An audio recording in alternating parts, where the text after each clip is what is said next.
Howdy aviation enthusiasts.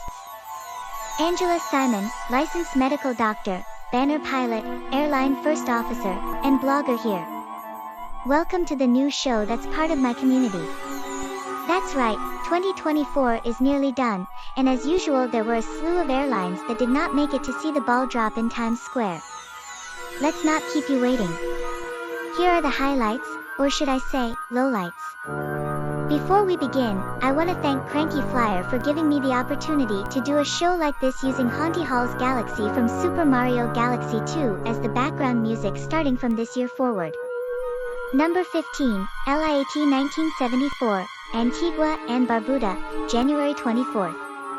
If you've ever buzzed around the Caribbean, you may very well be familiar with LIAT. The airline flies regional flights around the islands, primarily from its main base in Antigua. Flies? Yeah, well, see, here's the thing. This airline has been around in some form since 1956. In 1974, several Caribbean nations took the airline over from the bankrupt Court Line, yes, that Court Line, and that's when this particular entity was formed. It made it a long time, but when COVID hit, debts mounted, and now, LIAT is gone. But not really. Because while LIAT 1974 is gone, LIAT 2020 took its place. Should this even count? Well, sure.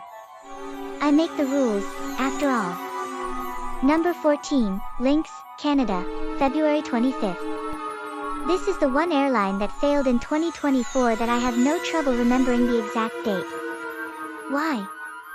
Well, it was the afternoon of this year's Cranky Network Awards that we received an email from the Lynx team saying something came up and they couldn't make it. Shortly after, word got out that Lynx was shutting down. Lynx was in the works for ages under a few different names, but things came together around the pandemic. At that point, it had the best ownership pedigree of all the Canadian ultra-low-cost carriers, being backed by Bill Frunk's Indigo partners. But it never did well enough, so they didn't wait around. They pulled the plug with only 8 airplanes in the fleet. I think my favorite thing about this airline is that its legal name was 1263343 Alberta Incorporated, just rolls off the tongue. Number 13, New Pacific Airlines, United States, March 23rd.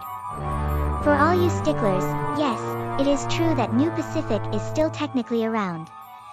It's just running charters these days, but its grand plans for scheduled service seem dead as a doornail. The original idea was to use Anchorage the way Icelandair uses Keflavik. But instead of connecting North America to Europe, it was going to connect to Asia. This plan was already a stretch with the longer distances involved over the Pacific, but it was rendered impossible when Russian airspace was blocked for United States carriers. So, it pivoted in the weirdest way possible, with flights between Ontario and Las Vegas. Then it dabbled in Reno and Nashville, but none of that ever made sense.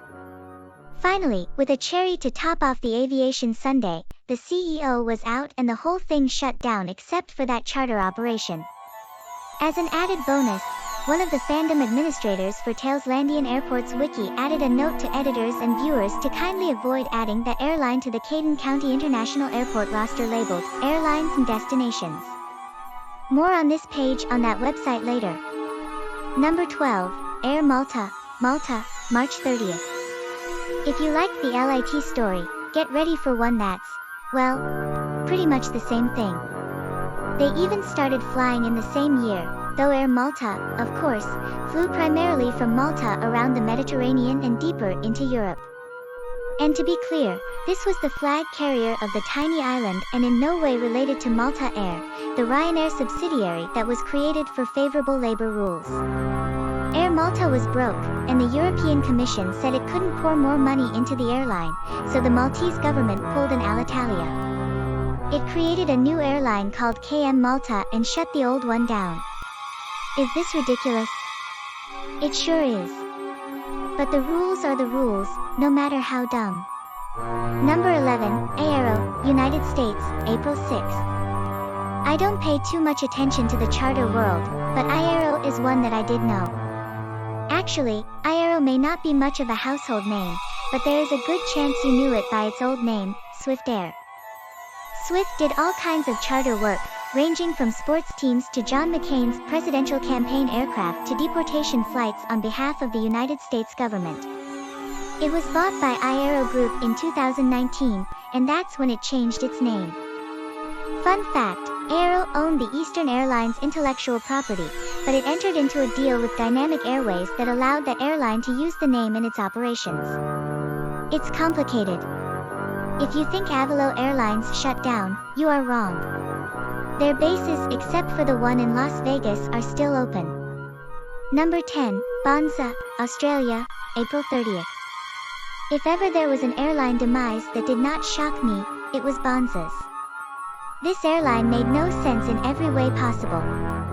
It was one of the 777 partners-backed airlines. I don't even fully understand what 777 Partners is doing, but the basic idea seems to be to extract high lease payments from its operators, strangling them as best they can, maybe to support their soccer teams. I don't know, but I'll withhold that. Anyway, Bonsa had 737 MAX aircraft that were way too big for the point-to-point routes in Australia the airline flew that had little demand. To make things even worse, it only took bookings via its app. I'm honestly surprised this airline even made it to its first birthday. It is survived by Flier in Canada, which is still fighting the good fight despite having also been a 777 Partners airline.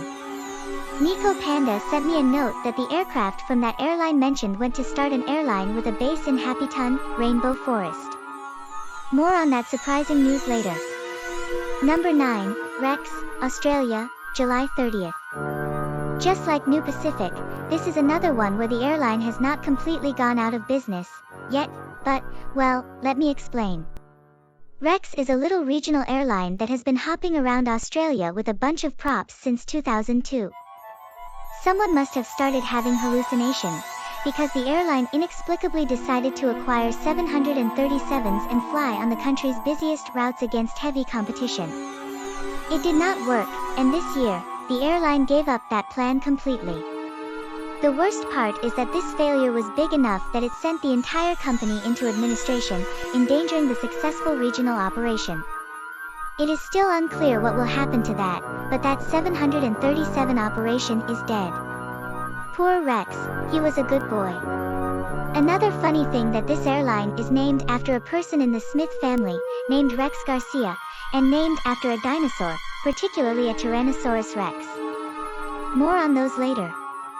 Number 8, Tailwind, United States, August 5th. I sound like a broken record, but Tailwind still exists, as a charter airline. But its big experiment with seasonal float plane service in the northeastern United States was shut down this year. It was a unique idea, offering service from Manhattan to Boston using these float planes, among other routes. But those airplanes were pretty slow, and they couldn't operate at night, so it was already flying with one prop tied behind its back, which is a problem because its airplanes only had one prop. The idea seemed like it could have worked in theory, but in the end, it did not. Tailwind is still around if you have the money to charter for this experience. Otherwise, take the train or find an airport on land to get where you're going. If you're looking for float planes in popular culture, such as Molly of Denali on PBS Kids, please let me know and I'll find them in a future video. Number 7, Canada Jetlines, Canada, August 15th. Jetlines was the second ultra-low-cost carrier to fail in Canada this year, and this was the least surprising failure of the two. Need I say more? This is an airline that never seemed to figure out a reasonable plan, but it wasn't for lack of trying. It actually hired Lucas Johnson to be CEO, but he left almost immediately to instead take on the role of Chief Commercial Officer for Breeze. Whoa Nilly. He's probably pretty glad he did that, because Jetlines topped out at 4 airplanes, and never gained any sort of footing. It did, however, cement itself as a major player in the Guyanese market, so that's something. I never really got it, but I also didn't pay that much attention since it was so tiny. Go figure. Number 6, OTT Airlines, China, September 22nd. OTT actually stands for 1, 2, 3, which apparently refers to Laozi's 3 principles of Taoism. I'll just let you look that one up. This airline was started up as a subsidiary of China Eastern, and it was merged back into the parent this year. So why do I even bother mentioning this flash in the pan? I just find it really amusing that the airline was effectively started by China Eastern to fly Chinese-built aircraft. It began with the ARJ-21 and was going to take the C919, but it never got there. I just have to assume that the idea was something like, oh man, what if those Chinese-built airplanes crash a lot? We can't put our name on it. Let's just make up a fake new airline instead. But those airplanes didn't fall out of the sky, so China Eastern must now be happy enough to bring them back in-house. Number 5. AIX Connect, India, October 1st. You may not have heard of AIX Connect, but that's because the airline was previously known as AirAsia India and didn't use this name for long. This was originally a joint venture between Tata and AirAsia, but by 2022, it had been fully acquired by Tata. Remember, Tata also bought Air India, so what did it do? It renamed AirAsia India to AIX Connect as a temporary measure. I'm assuming it didn't want to pay to keep using the AirAsia brand, until the airline could be merged into Air India's low-fare Air India Express subsidiary. It flew under the AIX Connect brand only for 11 months before it was finally merged into Air India Express this year. Number 4. CSA Czech Airlines, Czech Republic, October 26th. I'm not gonna hide it. This one makes me sadder than any other. It's not often that an airline that made it to see 100 years ends up going under, but that is exactly what happened to Czech this year. To be fair, the airline was already a shell of its former self. The writing had been on the wall for years, as is the case for all smaller country flag carriers. But in 2018, it was bought by SmartWings. After several ownership maneuvers, Czech ended up only flying a couple of A320s, mostly to Paris. SmartWings decided to end the Czech brand and operating certificate in October, so now everything has been consolidated. The 5th oldest airline in the world is now gone, so let's all raise a glass of Budvar in remembrance. Number 3, WestJet Link, Canada, same date. Let's make sure that nobody thinks WestJet went under this year. It most certainly did not. But WestJet Link did, and most people have no idea what that is. This was actually WestJet's attempt to get into smaller cities in Western Canada by contracting with Pacific Coastal Airlines.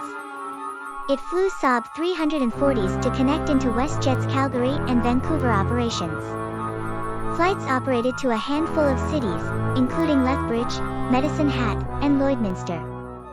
I'll bet one of those may even be a real place. But now, WestJet decided to break up with Pacific Coastal and move its subsidiary Encore's Q400s into the cities it wanted to continue serving.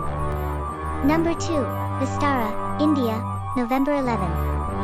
Remember the AIX Connect story I recently mentioned? This is another airline that got caught up in the Great Tata consolidation. Vistara was started as a joint venture between Tata and Singapore Airlines. It was built to be a more premium operation compared to the barebones AirAsia India. The airline attracted a good following and grew into a major player in the Indian market. But when Tata took over Air India, there was little doubt how this would play out. The decision was made to fold Vistara into Air India. I can only imagine that there was at least a fleeting thought to keep the Vistara name, but there's no way that would be possible in a land where Air India will live forever. Number 1, Nordica and X-Fly, Estonia, November 20th. Nordica was a regional jet operator that had airlines operating under a couple different names at various times.